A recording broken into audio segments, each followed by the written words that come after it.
Are you getting sick and tired of paying your landlord's mortgage? Or are you living at home with your parents and want to get into your own space? In this video, we're going to tell you everything that you need to know if you're a first-time buyer. So, one of the most important parts for a first-time buyer when it's come to getting a mortgage is your deposit. So when it comes to a deposit, the minimum deposit that most mortgages need is 5%.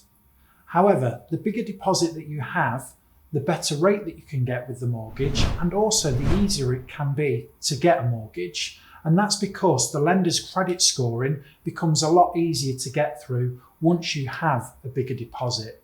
So if you've got 10, 15, 20%, that would certainly help in obtaining a mortgage. Now, your deposit can come from your own sources. That might be savings accumulated over a number of months or a number of years.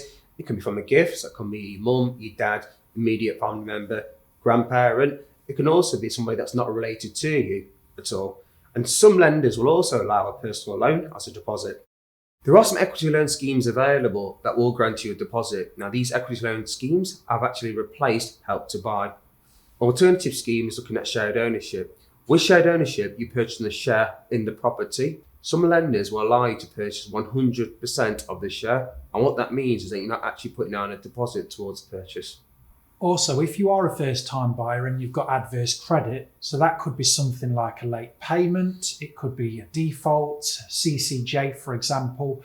If you do have adverse credit, then you may potentially need a high deposit. So some lenders will require maybe 15% if you've got adverse credit, but dependent on how far it was away, it could be reduced to 10% or even 5% with some lenders. If you're early on within your mortgage journey and you don't have a deposit at the moment, there are a number of savings schemes out there that are available for first-time buyers. The main scheme that's currently out there is the Help to Buy ISA, and the Help to Buy ISA supports the deposits that you pay into the account, and therefore you do get money for nothing. So a Help to Buy ISA can be a great way to save funds to help you allow you to get a deposit. Depending on the market conditions, some lenders actually have products at 100% loan to value. Now, the way this works is that the lender will take a charge for maybe 5 or 10% on your parents' property, and then you're mortgaging the rest with the lender. And what that means is that you're not putting down a physical deposit towards the purchase of the property. Great, so let's look at the next part for a first-time buyer. So the next part that we would look at would be your income. So when it comes to mortgages, lenders generally will lend up to between 4.5 and 4.75 times your annual income. That can depend also on the amount of deposit that you are putting down. So the bigger deposit that you do put down, potentially the larger income multiple the lender will allow you to borrow. There are also other mortgage options available for newly qualified professionals. So if you are a newly qualified professional, you can sometimes get between 5.5 and 6 times your annual income.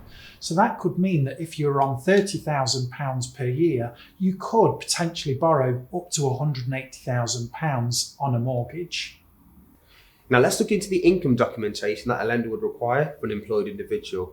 Typically speaking, the lender would require the latest 3 months' payslips. However, don't stress, if you've only been with your employer for a month, some lenders will take the latest payslip as well as an employment contract. However, if you're due to start a new position in the next 6 months, some lenders will take a signed offer letter as verification of your income. If you're self-employed, there are 2 ways to verify your income. The first one is through your personal tax return, which is your self-assessment. So one way a lender can assess your income is through using that self-assessment. The other way that the lender can do that is through your limited company accounts. So if you are a limited company director, then that is another way that the lender can assess your affordability. Now, when it comes to the amount of years that the lender needs, most high street lenders will require at least 2 years worth of self-employed accounts. However, there are some lenders that will work on just 1 year. So if you are a newly formed business, then there are still potentially options available to you. It could also be that your business has been trading for a while and you've had a little bit of a dip in your business, but your latest year's accounts have gone back up. There are some lenders on the high street that will just use your latest years and will ignore the previous years of your business. Depending on market conditions, a handful of lenders may also go for an accountant's reference. Now, what is an accountant's reference? Essentially, the lender would write out to a suitably qualified accountant and ask them for the performance for the last 12 months. Now, this is subject to market conditions, and it's a very few small lenders on the market. If you are also in receipt of benefits, there are some lenders that will use those. Dependent on what type of benefit that is, will depend on whether the lender will allow that. So for example, if you're in receipt of child benefit, some lenders will accept that. Some lenders will also ask how old your children are, because what they're looking at is the sustainability of those payments with your mortgage. So let's say, for example, that your children are 16 and they're receiving child benefit. You may only receive that for the next 2 years. Some lenders will ignore that child benefit payment because your child is going to turn 18 within the next 2 years. If you found that home that you really want to buy, but you can't get enough of a mortgage to purchase that property, another area to look at is joint borrower sole proprietor. And what joint borrower sole proprietor essentially is having a supporting borrower to support you on the mortgage alongside the main borrower. The only difference being that the supporting borrower isn't named on the title deeds at all, so it isn't actually a legal owner of the property. So you're essentially utilising the supporting borrower's income towards the mortgage application, making that mortgage loan affordable. The good news is there's lenders out there that may consider up to 4 different income types on one whole application. So the next main part to look at when you're a first-time buyer is your credit history. So as we mentioned earlier, it may be that you've had a late payment. It could be a default or a CCJ or even a bankruptcy. Good news is there are lenders out there to support. The other part of your credit history is the amount of credit that you've got in the background. So you may have, for example, loans, you may have car finance or a credit card. The more borrowings that you have in the background, the less potentially you'll be able to borrow on a mortgage. So if you are a first-time buyer and you want to utilise as much of your income as possible, the best way to do this is by trying to clear off as much of that borrowing as possible for when you get to the mortgage application. If you've got family that are able to support in clearing that borrowing, as long as that borrowing is cleared on the time that you complete on your mortgage, there are some lenders that will also ignore that borrowing. So now let's have a look at the mortgage itself. As a first-time buyer, it's really important that you understand the type of commitment that you're entering into. The first part of the mortgage to look at is whether it's a repayment or interest only.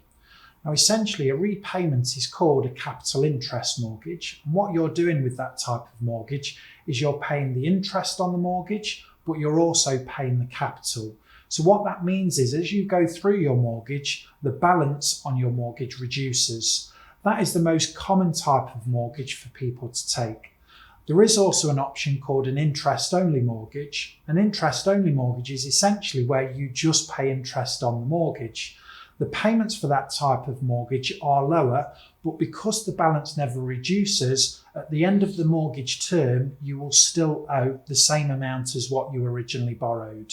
And again, that is a less common type of mortgage. The other thing to consider when taking out a mortgage is the actual mortgage term. Now, you've got options to go from a mortgage term of 1 year to potentially 40 years. Just be mindful, the longer the term, although the payments may be cheaper, you are paying a lot more interest over the duration of the mortgage term. The shorter the mortgage term, your payments will be higher. However, you will be paying a low amount of interest because a lot of the capital will start coming off the mortgage a lot sooner. The final part to consider with the mortgage is what type of mortgage to take. So that essentially there's 2 different types of mortgage. The first one is called a fixed mortgage and the other is called a variable mortgage. Now, put simply, a fixed mortgage is where your monthly payments stay fixed for a set period of time. That could be for 2 years, for 3 years, or for 5 years. A fixed rate mortgage is great for budgeting because you know over that period of time exactly what you're going to be paying each month. The next type is the variable mortgage. So with a variable mortgage, your payments can go up and they can also go down. That type of mortgage is much more risky because if interest rates were to increase, then your payments could increase. However, the starting point for those types of mortgages are normally lower than a fixed rate mortgage. It's really important that you approach a mortgage broker that's got access to a comprehensive range of lenders. So that means that they can look at getting the best deal for you by looking at a number of lenders. If you go to your bank, for example, they will only be able to advise you on their products and their criteria, and therefore you may not get the best deal on the market. For more information around getting a mortgage with zero deposit, please check out this video.